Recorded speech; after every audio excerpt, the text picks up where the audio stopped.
Keemstar says I'm a fraud and he's going to expose me by posting a video of conversations that he had recorded without my consent. Today, I'm throwing down the gauntlet. Where's that video, Keemstar? Boop boop ba-doop. Me and Jake brilliantly staged this whole thing, and he's been working undercover with me to gain information on all these fucking haters. And we are going to have an amazing video exposing the Bryant, the Chosen, and the Betty Boop scoop.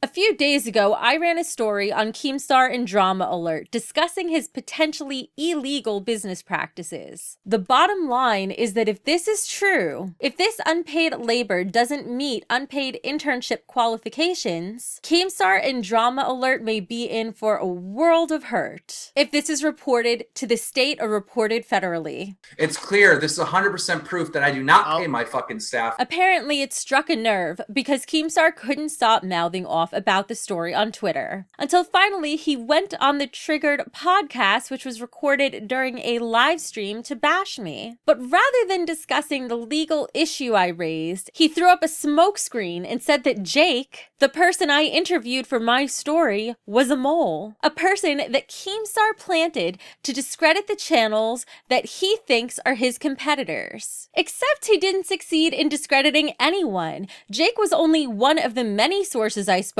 to in my story that was able to confirm that they found news for Drama Alert as Drama Alert staff without being paid. And Keemstar admitted that anyway, right here. It's clear this is 100% proof that I do not pay my fucking staff. Let's take a closer look at this smoke screen and see if Jake was a mole all along, or if it was a cover that Keemstar hatched at the last minute to save himself, because Keemstar couldn't even manage to keep his story straight during the length of one podcast. First, Keemstar says he never spoke with Jake, but by the end of the podcast, acts like they were best buds all along. Now, I don't know who Jake is. I've never met Jake in my life. This is the thing. I've never spoken to him. I've never had a conversation with this Jake dude, one-on-one, like on a Skype call or anything, all right?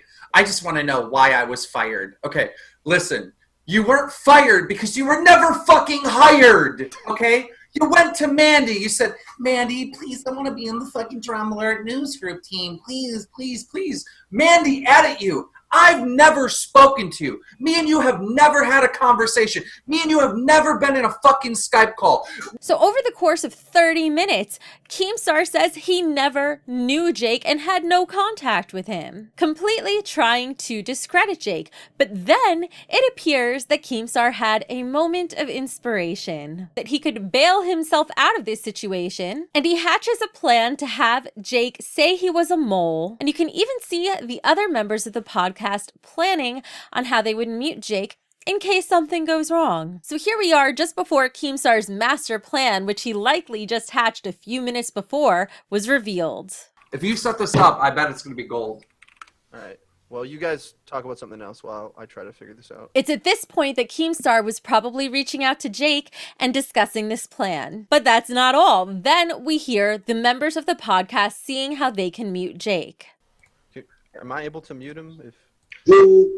I'll mute him in between pauses, so. Now, in that last example, they say that they want to mute him because of his mic quality, but if that was the case, Jake could mute himself. So Keemstar, in this grand moment of inspiration, thought out this cover and just assumed people would believe it without thinking through the implications, without realizing that he couldn't keep his story straight, and without considering that some of us can see past all this nonsense. Rather than addressing the actual legal issues I raised, Keemstar threw Jake under the bus as a distraction. And in one of the few rare moments where the legal concerns I raised were addressed, Frito had this to say. And I will refuse to call them interns anymore. Why going forward, Frito, are you going to refuse to call them interns now if you didn't think it was wrong? Your actions are proving right now that you know that calling these employees interns was a major screw up. But then Keemstar comes out with this gem, this threat that he's going to expose me. All right, Jake, we've done enough here. Guys, I just want to break it down to Brian and everyone else chosen, everyone else is involved.